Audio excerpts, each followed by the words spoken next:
नमस्कार मित्रांनो, ज्येष्ठ नागरिक मुख्यमंत्री तीर्थदर्शन योजना मोफत योजना आता सुरू झालेली आहे आणि तसा शासनाचा जी-आरही आलेला आहे.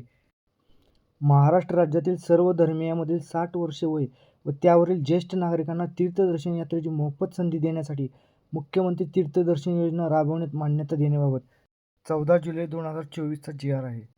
तुम्ही जर ज्येष्ठ नागरिक असाल तर ही योजना ज्येष्ठ नागरिकासाठी अत्यंत उपयोग आहे. मी तर म्हणेन हा व्हिडिओ शेवटपर्यंत बघा आणि इतरही ज्येष्ठ नागरिकांना शेअर करा. या योजनेची खास बात म्हणजे तुम्ही घर बसल्या ऑनलाईन अर्ज करू शकता. त्यासाठी तुम्हाला कुठेही जायची गरज नाही. त्याची माहिती लवकरच आपल्या चॅनलवर येईल, पण अजून त्याचे ऑनलाईन पोर्टल चालू झाले नाही. जर तुम्ही चॅनलवर नवीन असाल तर चॅनलला सबस्क्राईब करा. असेच महत्त्वपूर्ण व्हिडिओ भेटत जातील. तर ही योजना आहे मुख्यमंत्री तीर्थदर्शन योजना. या जी-आरमध्ये पाहणारा शासन निर्णय, पात्रता अपात्रता, कागदपत्रे, लाभार्थ्यांची निवड, अर्ज करण्याची प्रक्रिया, तात्पुरते यादीचे प्रकाशन व प्रवास संबंधित तरतूद. या जी-आरमध्ये भारतातील आणि महाराष्ट्रातील तीर्थक्षेत्रांची यादी दिली आहे.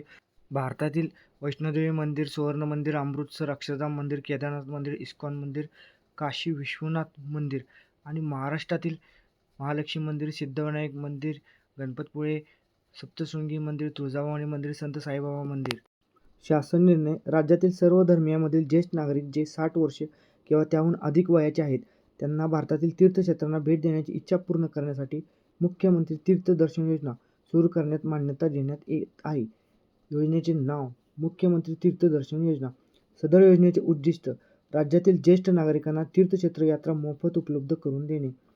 योजनेची व्याप्ती. सदर योजनेमध्ये महाराष्ट्र राज्य व भारतातील देशातील प्रमुख तीर्थस्थळांचा समावेश राहील. तीर्थस्थळांची यादी परिशिष्ट अ व ब प्रमाणे असेल.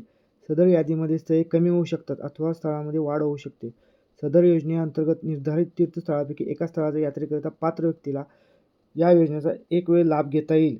तसेच प्रवास खर्चाची कमाल मर्यादा प्रति व्यक्ती ₹30,000 इतकी राहील. यामध्ये प्रत्यक्ष प्रवास, भोजन, निवास इत्यादी सर्व बाबींचा समावेश असेल. योजनेचे लाभार्थी कोण असतील? महाराष्ट्र राज्यातील 60 वर्षे वय व त्यावरील ज्येष्ठ नागरिक. योजनेच्या लाभार्थ्यांची पात्रता बघूया आपण. लाभार्थी महाराष्ट्र राज्याचा रहिवासी असणे आवश्यक आहे. वय वर्षे 60 व त्यावरील ज्येष्ठ नागरिक. लाभार्थी कुटुंबाचे उत्पन्न रक्कम 2.5 लाखापेक्षा जास्त नसावे. आता याच्यामध्ये अपात्रता कोण आहे? ज्या कुटुंबातील सदस्य आयकरदाता आहे ते या योजनेसाठी पात्र नाहीत. ज्याच्या कुटुंबातील सदस्य नियमित कायम कर्मचारी म्हणून सरकारी विभाग, उपक्रम, मंडळ, भारत सरकार किंवा राज्य सरकारच्या स्थानिक संस्थेमध्ये कार्यरत आहेत किंवा सेवानिवृत्तीनंतर निवृत्तीवेतन घेत आहेत असे सदस्य पात्र ठरणार नाहीत. तथापि ₹2.5 लाखापर्यंत उत्पन्न असलेले बाह्य यंत्रणेद्वारे कार्यरत असलेले कर्मचारी, स्वयंसेवी कामगार आणि कंत्राटी कर्मचारी पात्र ठरतील.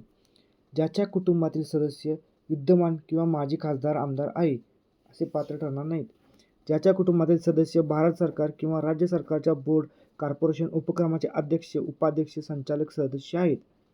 ज्याच्याकडे 4 चाकी वाहने, ट्रॅक्टर वगळून त्याच्या कुटुंबातील सदस्याच्या नावावर नोंदणीकृत आहे असे पात्र ठरणार नाहीत. प्रवासासाठी शारीरिक आणि मानसिकदृष्ट्या सक्षम असणे आवश्यक आहे आणि कोणत्याही संसर्गजन्य रोगाने ग्रस्त नसावे, जसे की TB, हृदयाशी संबंधित, श्वसन रोग, कोरोनरी अपुरेपणा, कोरोनरी थ्रोम्बोसिस, मानसिक आजार, संसर्गजन्य कुष्ठरोग इत्यादी. पुढचा मुद्दा आहे, अर्जासोबत ज्येष्ठ नागरिकाला सरकारी वैद्यकीय अधिकाऱ्याने पूर्ण आरोग्य तपासणी केल्यानंतर ती व्यक्ती शारीरिकदृष्ट्या निरोगी व प्रास्ताविक प्रवासासाठी सक्षम असल्याचे प्रमाणपत्र सादर करावे लागेल. हे प्रमाणपत्र प्रवासाच्या तारखेपासून 15 दिवसापेक्षा जास्त जुने नसावे. पुढचा मुद्दा, जे अर्जदार मागील वर्षामध्ये लॉटरीत निवडले गेले आहेत परंतु प्रवासासाठी आमंत्रित करूनही त्यांना प्रवास पूर्ण केला नाही, अशा माजी अर्जदारांना देखील या योजनेत पात्र ठरवले जाणार नाही. जर तसे आढळून आले की अर्जदाराने प्रवासाची खोटी माहिती देऊन आणि कोणत्याही तथ्ये लपवून अर्ज केला आहे ज्यामुळे तो तिला प्रवासासाठी अपात्र ठरले, तर तिला कधीही योजनेच्या लाभापासून वंचित ठेवता येईल.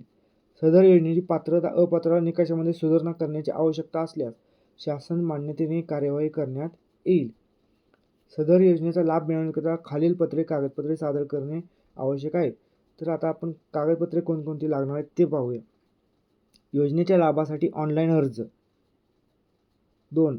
लाभार्थ्यांचे आधार कार्ड, रेशन कार्ड. 3. महाराष्ट्र राज्याचे अधिवास प्रमाणपत्र, डोमेसाईल. सर्टिफिकेट, महाराष्ट्र राज्यातील जन्म दाखला.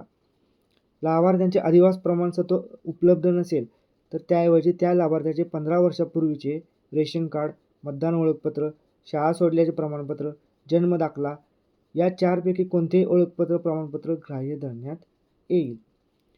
सक्षम प्राधिकारी यांनी दिलेला कुटुंब प्रमुखाचा उत्पन्नाचा दाखला, वार्षिक उत्पन्न ₹2.5 लाखापर्यंत असणे अनिवार्य किंवा पिवळे केशरी रेशन कार्ड. 5वा वैद्यकीय प्रमाणपत्र. 6वा पासपोर्ट आकाराचा फोटो. नंतर जवळच्या नातेवाईकाचा मोबाईल क्रमांक. सदर योजनेच्या अटी शर्तीचे पालन करण्याबाबतचे हमीपत्र. नंतर लाभार्थ्याची निवड. लाभार्थ्याची निवड ही प्रवाशाच्या निवड जिल्हास्तरीय स्थापन करण्यात आलेल्या जिल्हास्तरीय समितीद्वारे पुढीलप्रमाणे केली जाईल. प्रत्येक ठिकाणच्या प्रवासासाठी जिल्हा कोटा निश्चित केला जाईल, ज्यामध्ये अर्जदाराच्या संख्येसह जिल्ह्याच्या लोकसंख्येच्या प्रमाणात अधिभार देऊन कोटा निश्चित केला जाईल. विविध कोट्यापेक्षा जास्त अर्जाच्या उपलब्धतेवर आधारित लॉटरीद्वारे प्रवाशाची निवड केली जाईल. कोट्यातील 100% अतिरिक्त लोकांसाठी प्रतीक्षा यादी देखील तयार केली जाईल. निवडलेला प्रवासी प्रवासाला न गेल्यास प्रतीक्षा यादीत समाविष्ट असलेल्या व्यक्तीला प्रवासास पाठवता येईल. निवडलेले प्रवासी आणि प्रतीक्षा यादी विभागाच्या पोर्टलवर, जिल्हाधिकारी कार्यालयावर आणि समाज कल्याण विभागाच्या सहाय्यक आयुक्त कार्यालयावर, सूचना फलकावर आणि योग्य वाटेल अशा इतर माध्यमांद्वारे प्रसारित केली जाईल. फक्त निवडलेली व्यक्ती तीर्थयात्रेला जाऊ शकते. ती त्याच्यासोबत इतर कोणत्याही व्यक्तीला घेऊन जाता येणार नाही. जर पती-पत्नीने स्वतंत्रपणे अर्ज केला असेल आणि एकाची लॉटरीत निवड झाली असेल आणि दुसऱ्याच्या जोडीदाराची लॉटरीत निवड झाली नसेल तर आयुक्त, समाज कल्याण आयुक्तालय, पुणे त्यांना किंवा तिला यात्रेवर पाठवण्याचा निर्णय घेऊ शकतील. अर्ज करण्याची प्रक्रिया. योजनेचे अर्ज पोर्टल, मोबाईल ॲपद्वारे, सेतू सुविधा केंद्राद्वारे ऑनलाईन भरले जाऊ शकतात. त्यासाठी पुढील प्रक्रिया विहित केलेली आहे. पात्र ज्येष्ठ नागरिकास या योजनेसाठी ऑनलाईन अर्ज करता येईल. ज्यांना ऑनलाईन अर्ज सादर करता येत नसेल त्यांच्यासाठी अर्ज भरण्याची सुविधा सेतू केंद्रात उपलब्ध असेल. अर्ज भरण्याची संपूर्ण प्रक्रिया विनामूल्य असेल. अर्जदाराने स्वतः उपरोक्त ठिकाणी उपस्थित राहणे आवश्यक असेल, जेणेकरून त्याचा थेट फोटो काढता येईल आणि KYC करता येईल. यासाठी अर्जदाराने खालील माहिती आणणे आवश्यक आहे. कुटुंबाचे पूर्ण ओळखपत्र, रेशन कार्ड, स्वतःचे आधार कार्ड.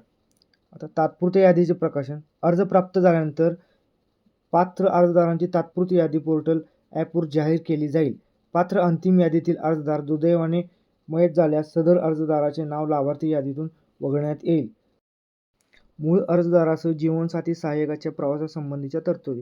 75 वर्षावरील अर्जदाराला त्याच्या जीवनसाथी किंवा सहाय्यकापैकी एकाला त्याच्यासोबत नेण्याची परवानगी असेल, परंतु अर्जदाराने त्याच्या अर्जात नमूद करणे आवश्यक आहे की त्याचा जीवनसाथी सहाय्यक देखील प्रवास करण्यास इच्छुक आहे. 75 वर्षावरील अर्जदाराच्या जोडीदाराचे वय 60 वर्षापेक्षा कमी असले तरीही प्रवासी सहाय्यक अर्जदारासोबत प्रवास करू शकेल. प्रवासात सहाय्यक घेण्याची सुविधा तेव्हाच उपलब्ध होईल जेव्हा अर्जदाराचे वय 75 वर्षापेक्षा जास्त असेल आणि त्याने एकट्याने रेल्वे प्रवासासाठी अर्ज केला असेल. अर्जदाराचे वय 75 वर्षापेक्षा कमी असल्यास सहाय्यकांना परवानगी दिली जाणार नाही. सोबत प्रवास करताना जोडीदारासोबतचे मदतनीस घेण्याची सोय नसेल तर दोन्ही पती-पत्नीचे वय 75 वर्षापेक्षा जास्त असेल आणि अर्जामध्ये मदतनीस नोंदणीकृत असेल तर तो पाठविला जाऊ शकतो. सहाय्यकाचे किमान वय 21 वर्षे ते कमाल 50 वर्षे असावे. एखादा मदतनीस प्रवासात घेतल्यास त्याला देखील त्याच प्रकारच्या सुविधा भेटतील. ज्या प्रवाशाला परवानगी आहे. सहाय्यक शारीरिकदृष्ट्या निरोगी आणि प्रवासासाठी तंदुरुस्त असावा. प्रवासी, पती-पत्नी आणि सहाय्यकाची प्रवासासाठी संबंधित सर्व मार्गदर्शक तत्त्वांचे पालन करणे बंधनकारक असेल.